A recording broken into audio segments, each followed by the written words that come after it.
नमस्ते विद्यार्थी मित्रों। डेल्टा एज्युकेशन सिस्टम द्वारा संचालित आ ऑनलाइन एज्युकेशन में आप बधानु हृदयपूर्वक हार्दिक स्वागत है। આપણે અત્યારે મિશન સ્ટાન્ડર્ડ 10માં અભ્યાસ કરી રહ્યા છીએ, એમાંય ખાસ ટેક્સ્ટ બુકનો. આ ટેક્સ્ટ બુકની અંદર આપણે યુનિટ 1નો જે અભ્યાસ કર્યો છે એની અંદર આપણે 3 ભાગ જોયા. એમાંનો પહેલો જે ભાગ હતો એ ટ્રેક્સ ટુ તાજનગર, બીજો ભાગ હતો Sitapur slight,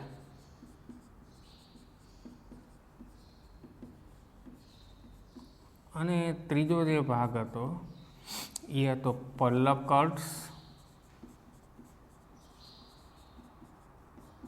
public library.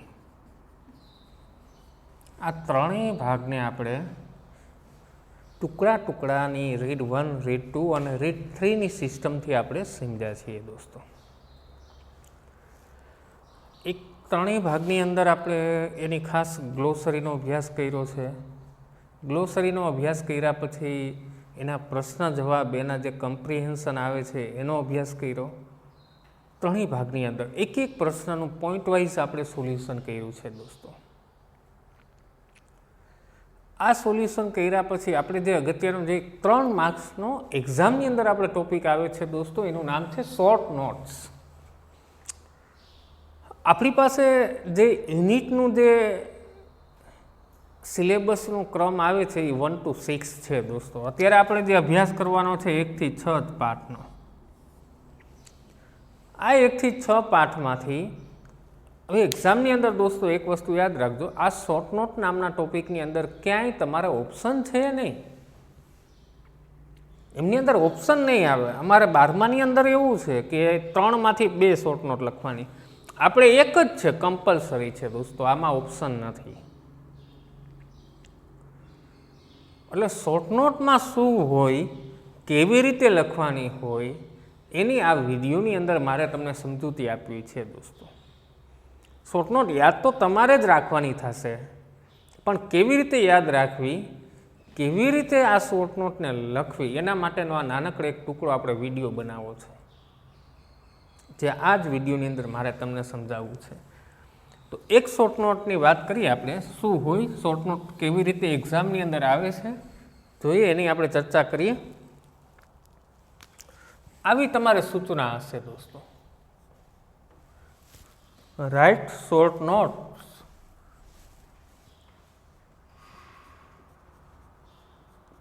Right short notes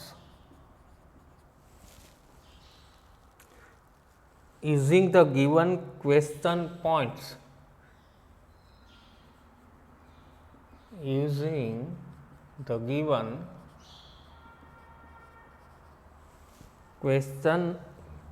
questions points.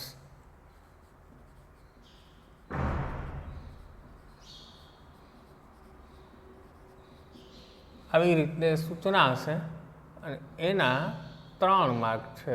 કેટલા માર્ક છે? 3. આ સૂચના મુજબ હાલે કે એને કહે છે કે write short note using the given question or points, કે મુદ્દાઓ આપેલા હોય કે ક્વેશ્ચન આપેલા હોય એના આધારે આપણે આ શોર્ટ નોટ લખવાની થાય છે દોસ્તો. કેવી રીતે આપેલા હોય જોઈએ, એક એક્ઝામ્પલ આપું તમને. શોર્ટ નોટનું નામ છે Tajnagar railway station.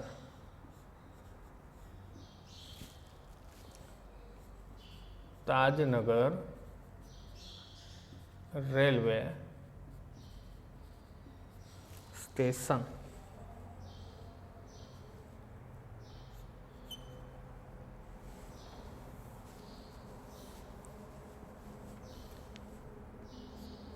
Tajnagar railway station.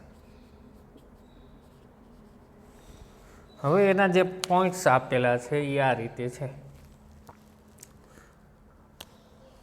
What was the need for a railway station? What was the need for a railway station.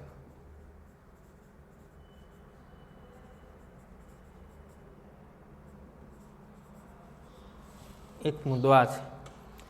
ત્યાર પછી why did the people want a railway station? Why did a people want a railway station?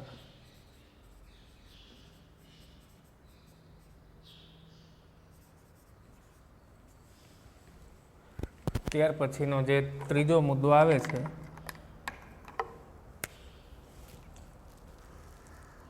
what was the response of the railway? What was the response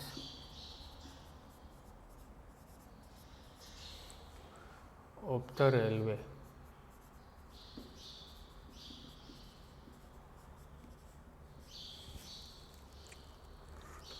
What did the villagers then do?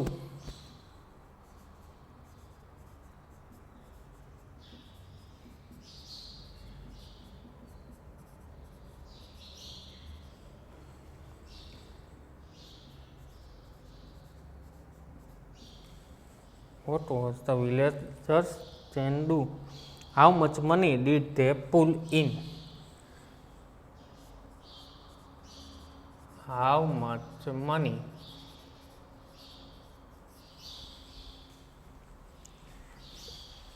did they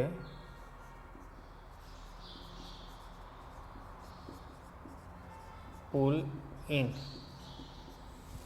પછીનો મુદ્દો છે when was the railway station built?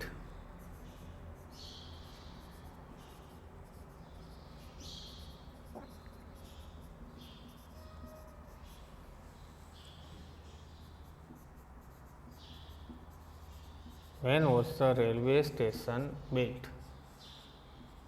આટલા મુદ્દા છે આપણી પાસે. આ જે શોર્ટ નોટ આપી છે આ શોર્ટ નોટની અંદર આપણા જે મુદ્દાઓ આવે છે પહેલો મુદ્દો શું કહે છે તો કે what was the need for a railway station? Railway સ્ટેશનની શા માટે જરૂરિયાત હતી? આ મુદ્દો છે દોસ્તો. જરૂરિયાત શા માટે હતી તાજનગરની? તો આપણે પાઠની અંદર અભ્યાસ કર્યો જ છે કે સ્ટુડન્ટ્સો માટે કોલેજિયન્સ માટે અભ્યાસ કરવા માટે જરૂર હતી. એમને એમના ગામથી 6 કિલોમીટર દૂર સ્ટેશન આવેલું હતું હલીમડી અને પટલીથી એમને ટ્રેન મળતી દિલ્હી કે રેગાર જવા માટેની. Why did people want A railway station? શા માટે લોકો રેલવે સ્ટેશન ઈચ્છતા હતા? તાજનગરના લોકો છે શા માટે ઈચ્છતા હતા કે એક સ્ટેશન હોવું જોઈએ રેલવેનું?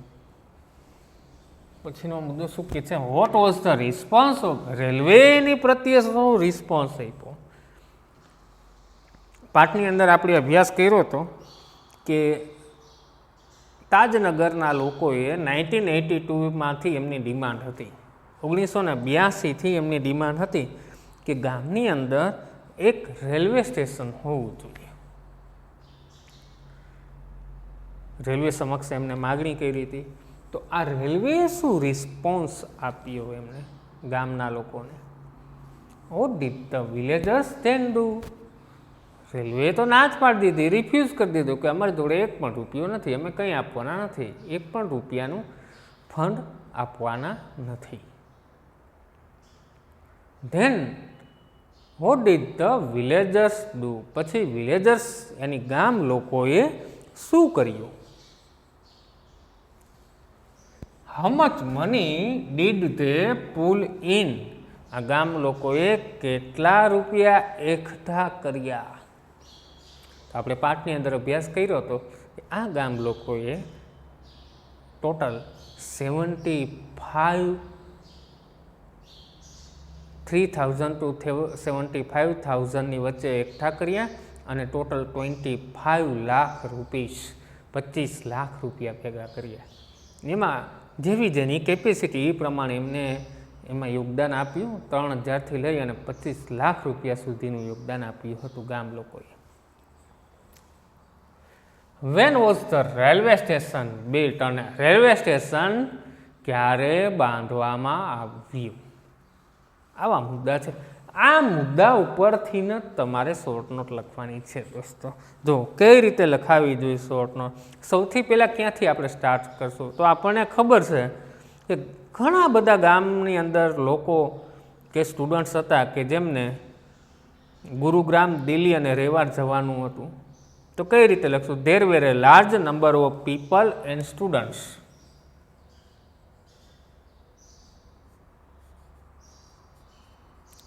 There were a large number of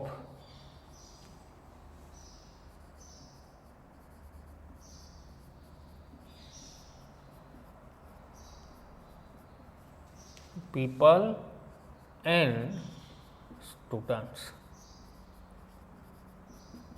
large number of એટલે ઘણા બધા, અસંખ્ય. In Tajnagar who had two, in Tajnagar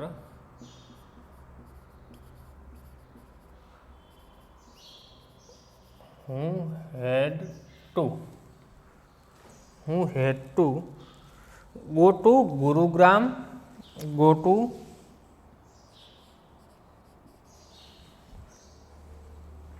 Gurugram, Delhi and Rewari. Gurugram, Delhi and Rewari. There were a large number of people and students in Tajnagar. તાજનગરમાં ઘણા બધા લોકો અને વિદ્યાર્થીઓ. હું હેડ ટુ ગો ટુ કે જેઓને જવું પડતું. ક્યાં જવું પડતું? ગુરુગ્રામ, દિલ્હી એન્ડ રેવાડ. થઈ ગયો આ જવાબ. શા માટે જરૂરિયાત હતી? કે ઘણા બધા લોકો અને વિદ્યાર્થીઓ હતા કે જેમને ગુરુગ્રામ જવું, રેવાડ જવું પડતું હતું, દિલ્હી જવું પડતું હતું. એટલે એમને જરૂર પડી હતી. They had to either go to Halim Mandi or Patli to catch a train.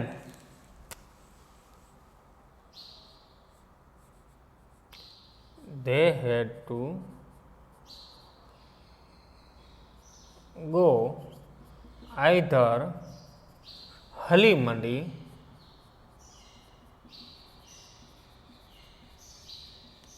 or Patli to catch a train. Train પકડવા માટે થઈને ક્યાં જવું પડતું હતું આજે તાજનગરના લોકો અને સ્ટુડન્ટ્સને? તો કે હલીમ મંડી અથવા તો પટલી. આ બેમાંથી એક સ્ટેશને એમને જવું પડતું હતું. અને બંને સ્ટેશન હલીમ મંડી અને પટલી, આ બંને સ્ટેશન તાજનગરથી કેટલા દૂર હતા? તો કે 6 કિલોમીટર. હવે તો હવે એ વાક્ય કેવી રીતે લખાવવું જોઈએ? તો both the stations are 6 kilometers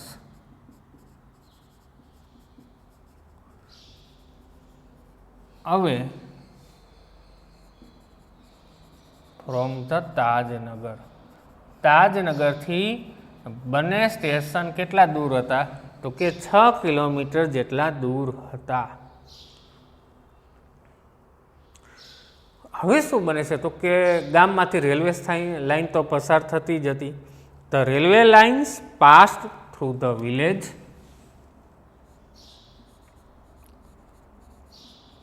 the railway lines pass through the village.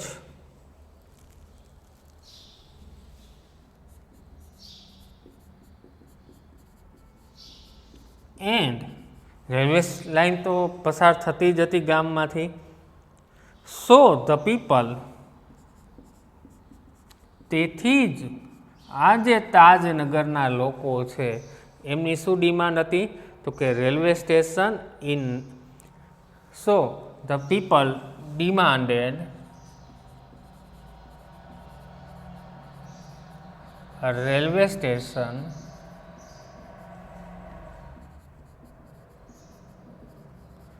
In 1982 1982માં આ લોકોએ ડિમાન્ડ કરી હતી કે પસાર થાય છે તો એક સ્ટેશન અમને પણ આપો, એવી એમની માગણીઓ હતી. But the railway refuse saying that they did not have any funds. રેલવેએ શું કર્યું? બટ રેલવે રિફ્યુઝડ, રેલવે તો ના જ પાડી દીધી. રેલવે રિફ્યુઝ સેઇંગ ધેટ, અને એવું કહ્યું, અને શું કહ્યું છે? That they did not have any funds. They did not have any funds. એમની જોડે કોઈ પણ જાતનું ફંડ છે નહીં. So the villagers decide to build a station themselves. પછી ગામ લોકોએ શું નક્કી કર્યું? સો ધ વિલેજર્સ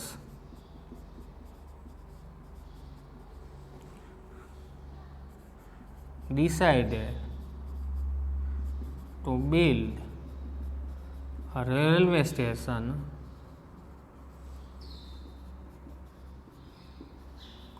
પોતાની જાતે જ રેલવે સ્ટેશન બાંધવાનું નક્કી કર્યું. એટલે શું આવશે? themselves.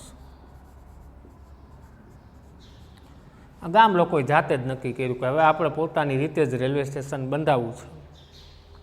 Everybody contributed according to their capacity. દરેક લોકોએ પોતપોતાની ક્ષમતા મુજબ ફાળો આપ્યો હતો. એવરીબડી કન્ટ્રીબ્યુટેડ એકોર્ડિંગ ટુ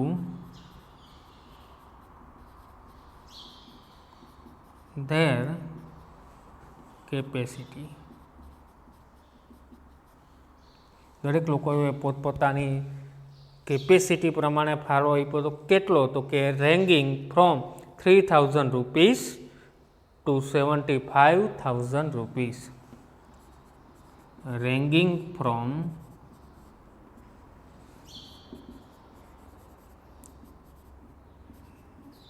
3,000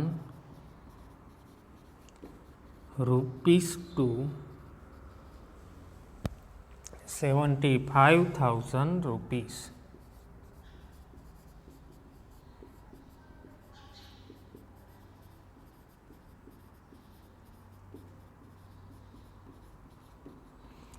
$3,000 લઈ અને 75,000 સુધીનો બધાએ ફાળો આપ્યો છે. They put in 21 lakh rupees. They pulled in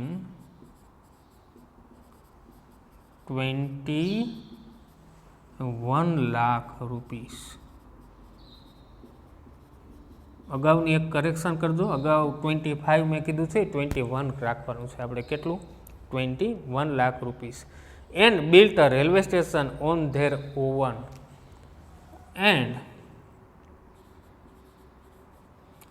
built a railway station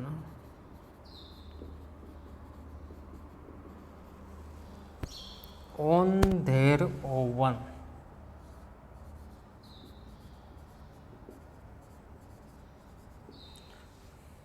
અને પોતાનું રેલવે સ્ટેશન બાંધ્યું. 21 લાખ રૂપીસ એકઠા કર્યા. The station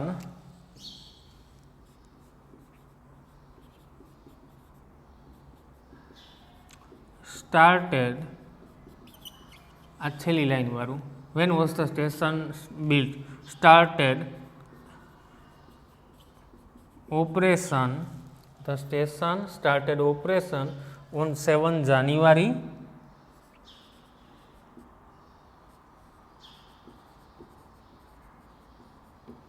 2010. 7મી જાન્યુઆરી 2010થી આ જે રેલવે સ્ટેશન છે એમની શરૂઆત કરી હતી દોસ્તો. આ રીતે આપણે 3 માર્ક્સ માટે આ જે પોઈન્ટ્સ આપણે આપેલા છે, આ પોઈન્ટ્સ ઉપરથી આપણે આ રીતે શોર્ટ નોટ લખવાની થાય છે દોસ્તો. એક એક પોઈન્ટની અંદર આનો સમાવેશ થાય. તો ટોટલ આપણી પાસે કેટલા પોઈન્ટ હતા? 1, 2, 3, 4, 5 ને 6 પોઈન્ટ હતા. તો આ 6 પોઈન્ટની ઓછામાં ઓછા 6 વાક્ય તો બનવાના જ છે, આ તો નક્કી જ છે. પણ આ 6 વાક્ય આપણે ક્યારે બનાવી શકીએ એ મને કહો. આપણે જો પાઠનો યોગ્ય રીતે અભ્યાસ કર્યો હોય, પાઠને આપણે જો યોગ્ય રીતે સમજ્યા હોય, તો આ 6 વાક્ય તો બનાવી શકીએ. એ ઉપરાંત એક બીજા પણ બનાવી શકીએ. એટલે 7 થી 8 વાક્યો આપણે આરામથી બનાવી શકીએ દોસ્તો. આ ઉપરાંત આજે યુનિટની અંદર જે અગત્યની શોર્ટ નોટ્સ આપણે લખવાની છે તમારા હોમવર્કની અંદર, એ શોર્ટ નોટ હું તમને અહીં નામ લખું છું.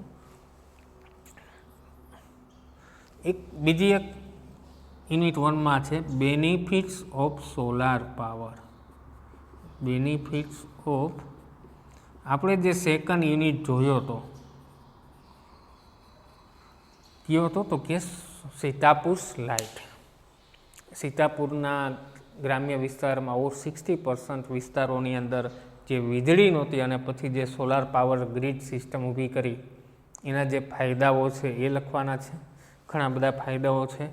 એક તો સસ્તું છે, કેનાથી તો કે કેરોસીનથી, અને સૌથી મોટો ફાયદો એ છે કે સ્મોકલેસ છે, ધૂમ્રરહિત છે, એટલે પર્યાવરણને કોઈ જાતનું નુકસાન નથી, ગ્રાહકોના સ્વાસ્થ્ય જોડે કોઈ ચેડા થતા નથી, અને આ જે સોલાર પાવર છે એનાથી નવા ઉદ્યોગોને અગ્રિમતા મળે છે, રાત્રે બી કામ થઈ શકે છે, એન્વાયરમેન્ટલી કોઈ જાતનું નુકસાન નથી. આવા જે ફાયદાઓ છે એક આ શોર્ટ નોટ. ત્યાર પછી બીજી પલક્કડ્સ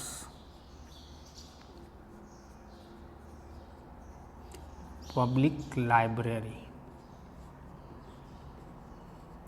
આ જે યુનિટ આપણે જોયું એમાં પલક્કડ્સ પબ્લિક લાઇબ્રેરીના જેટલા બી પોઈન્ટ આવ્યા છે એટલા બધા પોઈન્ટ આની અંદર આવી જવા જોઈએ. કેરાલામાં હતી, ક્યારે સ્થાપના થઈ તો કે સપ્ટેમ્બર 2013ની અંદર, 2013ની અંદર સપ્ટેમ્બર મહિનાની અંદર એસ્ટાબ્લિશ થઈ છે. હમણાં ડિફરન્ટ ટાઈપ્સ ન્યૂઝમાં છે, અલગ અલગ રીતે ન્યૂઝમાં છે. શા માટે તો કે 1000 મેમ્બરમાંથી થર્ડ પાર્ટ છે, એમનો ત્રીજો ભાગ છે એ હ્યુમન છે. એક સેપરેટ રૂમ તૈયાર કરવામાં આવ્યો તો હ્યુમન માટેનો. આ અલગ અલગ રીતે બધી રીતે સમાચારમાં છે, આવી આખી નોંધ કરવાની છે, લખવાની છે. જો તમે પાઠનો અભ્યાસ કર્યો હોય તો ઇઝીલી તમે આ લખી શકો છો. તો વિદ્યાર્થી મિત્રો, આ 2 શોર્ટ નોટ તમારે લખવાની છે અને પાકી કરવાની છે. અહીં યુનિટ 1નો કમ્પ્લીટ આખો ભાગ એ પૂર્ણ કરું છું. નેક્સ્ટ પીરિયડની અંદર હવે આપણે યુનિટ નંબર 2 એનો અભ્યાસ કરીશું.